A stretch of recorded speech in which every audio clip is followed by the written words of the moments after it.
வாழ்க வையகம், வாழ்க வையகம், வாழ்க வளமுடன். 6 குணங்களும் ஒரு மனிதனிடமிருந்து ஒழிந்து விட்டதானால் மனிதன் எப்படி இருப்பான்? இந்த 6 குணங்களுடைய கவசம் தான் மனிதனாக இன்னைக்கு இல்லை. மனிதனாக உருவல இருந்தாலும் உள்ளத்தால செயல் புரியும் தன்மையினால மனிதனால இல்லை. இந்த நிலையை மாற்றி அமைக்க வேண்டுமானால் வெறும் புத்தகம் போராது. எல்லாரும் பயிற்சி என்ன தெரிஞ்சுதோ அந்த தெரிந்த வரையில குடும்பத்துல 4 பேர் இருக்கின்ற 4 பேருக்கு மத்தியில அதையே பழகுங்க. அந்த 4 பேருக்கு உள்ள அந்த 6 குணம் சீரமைப்பு இந்த 4 பேர் மேல விழலன்னு சொன்னா அதுவே எங்க போனாலும் அதே எண்ணம் அதே செயல்தான் வரும். இத்தகைய நிலை பரவ வேண்டுமானால் புத்தகம் மாத்திரம் வெளியிட்டு பிரயோஜனம் இல்லை. இப்ப நான் எழுதியிருக்கக்கூடிய புத்தகத்தை கூட ரொம்ப சுலபமான விலைக்கு போட்டிருக்காங்க. ஒவ்வொருத்தரும் 100 புத்தகம் 50 புத்தகம் கூட வாங்கலாம், வேண்டியவர்கள் எல்லாம் கொடுக்கலாம். என்ன பிரயோஜனம்? இத மாதிரி எத்தனையோ புத்தகங்கள் வெளிவந்திருக்குது.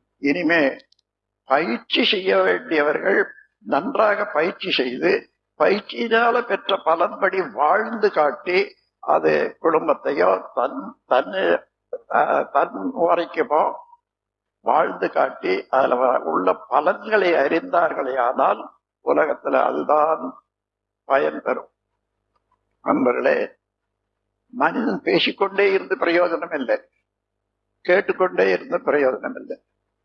அந்த பேச்சும் செயலும் தெளிவு துணிவு என்று 2ஆக மாறணும். தெளிவு என்றால் இதுவரையில நாம் எவ்வளவோ படிச்சிருக்கோம், விஞ்ஞான கருத்துக்கள் எல்லாம் கேட்டிருக்கோம். அந்த கருத்துக்கும் நம்முடைய வாழ்க்கைக்கு எப்படி இருக்குதுன்னு பாருங்க. எந்த இடத்துலயுமே ஒன்றுபட்டு வரவே இல்லை. கேட்டது ஒண்ணு, தெளிச்சது ஒண்ணு. அது இல்லாம உண்மை உணர்வு வந்து விட்டதானால் அவர் யாரு? ஒரு உருவம். அந்த உருவம் அணுக்களால வந்தது. அணுக்கள் என்பது என்ன? இறைத்துகளுடைய கூட்டு.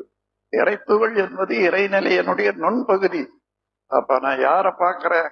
இறைவனையே தான் இந்த உருவத்துல பார்க்கிறேன். இந்த அளவு தெளிவான எண்ணமும் அப்போ அதுக்கு தக்கவாறு இறைநிலைக்கே நான் எப்படி நடந்து கொள்ள வேண்டும் என்று தெரிந்து இறைநிலையின் பெருமையை உணர்ந்து நான் என்ன எண்ணினாலும் அங்கேயும் அவனுக்காக நான் எண்ணினாலும் இங்கே முதல்ல புறப்படுற போதே அதே தன்மையை வரவழைச்சு கொண்டுதான் நான் என்றான். நான் ஒருத்தர வாழ்த்துறேன் என்று சொன்னால் இங்கே வாழ்க வளவன் சொல்லும் போது இங்க வாழ்த்தி கொண்டுதான் அது வெளிவருது. ஆகையினால என்ன செய்தாலும் முதல்ல அவனுக்கு அது பலனாக இருக்குது. அது தெரிந்தால் யாருக்கு என்ன செய்தாலும் நன்மையே செய்யணும். ஏதோ பாவ புண்ணியம் என்று இதுவரையில பார்த்து வந்தோம். ஏன்னா என்ன பாவம் என்ன புண்ணியம் என்றது மாத்திரம் சரியா தெரியல. எண்ணம் சொல் செயல் இவற்றில் 3ஆலும் எவருக்கோ தனக்கோ இன்றோ பின்னோ உடலுக்கோ மனதுக்கோ துன்பம் தரும் செயல் எல்லாம் புண்ணியம்தான். துன்பம் தரும் செயல் எல்லாம் பாவம்தான். அது துன்பத்தை நீக்கு செயல்கள் எல்லாம் புண்ணியம். சுருக்கமா எடுத்துக்கலாம். துன்பமும் நட்டமும் பிறருக்கு அளிக்கக்கூடிய எந்த செயலும் பாவம்.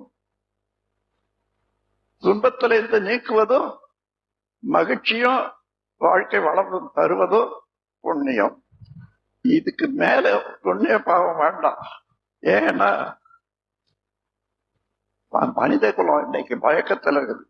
இன்னைக்கு ஏதாயிரம் நல்லது செய்தா அந்த பக்கம் போனோம்னா சொர்க்கத்துல போனா அவ்வளவு திரும்பி வரும் நமக்கு. இந்த எண்ணம் இது எந்த யாரு கற்பிச்சது, எங்க இருக்குது, நாங்க எங்க இருக்கிறோம்? இப்போ சொர்க்கம் ஒண்ணு, நரகம் ஒண்ணு, கடவுள் ஒண்ணு. கடவுள் என்று எல்லாம் சொல்றாங்க. யாராயிரம் பாத்திரம் உண்டாகலாம், விளக்கணம் உண்டாகலாம். ஆனால் இன்று அந்த நிலை அறியத்தக்க அளவுக்கு மனதை உருவப்படுத்தும்படியான ஒரு பயிற்சியை அகத்தவ பயிற்சியாக கொடுக்கிறோம். அகத்தவன் என்றால் என்ன? இந்த உடல் முழுவதும் ஜீவகாந்த சக்தி ஓடிக்கொண்டிருக்கிறது. அந்த சக்தி எந்த சக்தி ஓடிக்கொண்டு இருந்தாலும் அதுக்கு மையம் உண்டாயிடும். அந்த மையம் கருமையம் எனப்படுகிறது.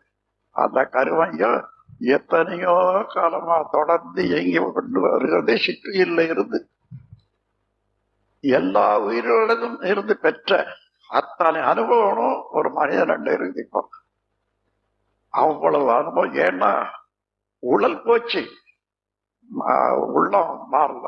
அதான் ஆன்மா எனப்படுவது.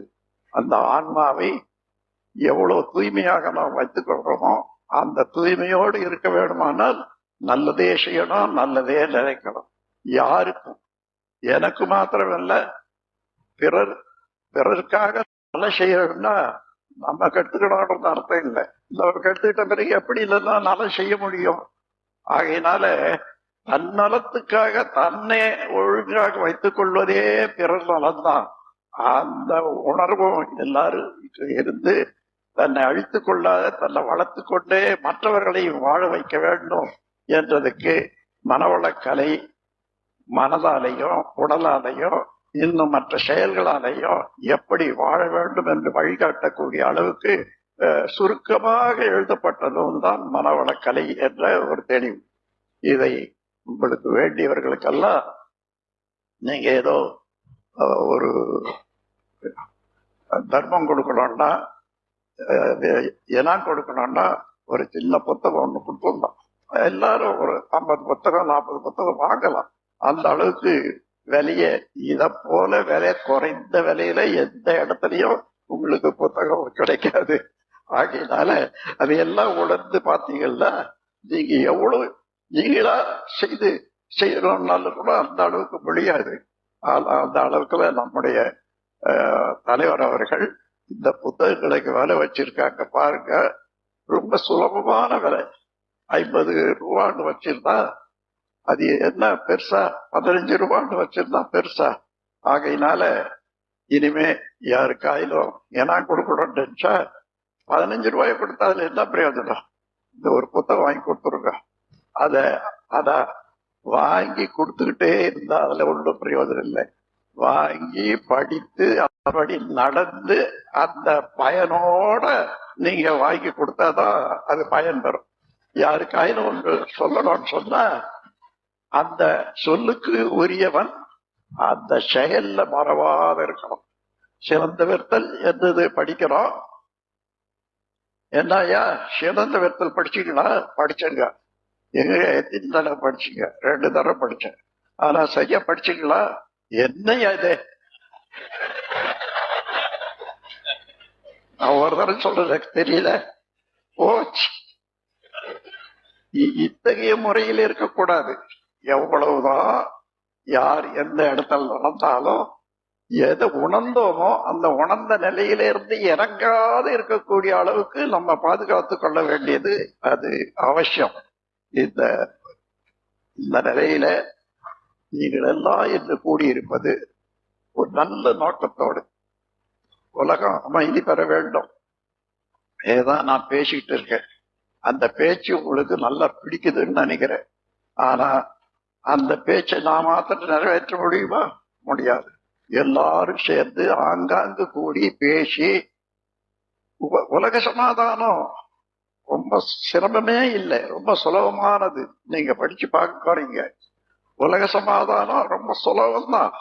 ஆனா அதை நடத்தி கொடுக்க வேண்டிய அதுக்காக முயற்சி எடுக்கக்கூடியவர்களுக்கு அதுல விருப்பம் இல்லை. அதை மாற்றணும். இப்போ அந்த யாரால அது நடத்த முடியுமோ அவர்களுக்கு அந்த விருப்பமே வரல. யாருக்கு விருப்பம் இருக்குதோ அந்த அளவுல. காரணம் அத சொன்னா எல்லாருக்கும் தெரிகிற போது சிலருக்கு எது கெட்டதோ அதையே தன் வாழ்க்கை வளமாக வைத்துக் கொண்டிருக்குது. உலக சமுதாயத்துல ஒரு குழு அங்கங்க கூடிக்கொள்றாங்க. அவர்களுக்கு விரோதம். ஆகையினால இதான் காரணம். இதுவரையில உலக நன்மைக்காக பாடுபட்ட அல்லது நல்லதே எடுத்து சொன்ன எந்த மகானும் உயிரோட இருக்கவே இல்லை. உடனே நீ இந்த உலகத்துக்கு தேவையில்லை அனுப்பிச்சுடுறாங்க. அப்படிதான் பார்த்தோம். ஆனால் அதனால என்ன பண்ணணும், நாம் ஒருவருக்கு ஒருவர் சொல்லி அந்த உணர்வையும் தெளிவையும் ஏற்படுத்தி உலக அமைதிக்கு ஏற்ற வித்துக்களாக ஒளி விளக்குகளாக ஒவ்வொருவரும் பிரகாசிக்க வேண்டும் என்று கேட்டுக்கொண்டு உங்கள் அனைவரும் வாழ்க வையகம், வாழ்க